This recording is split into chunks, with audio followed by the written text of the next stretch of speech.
Omoyele Sowore. I'm a presidential aspirant for Nigeria and leader of the Take It Back movement.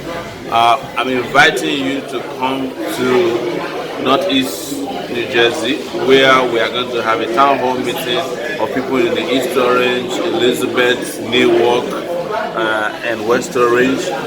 And all of us are going to come together and have a robust conversation on the way forward for Nigeria. I want to take your questions.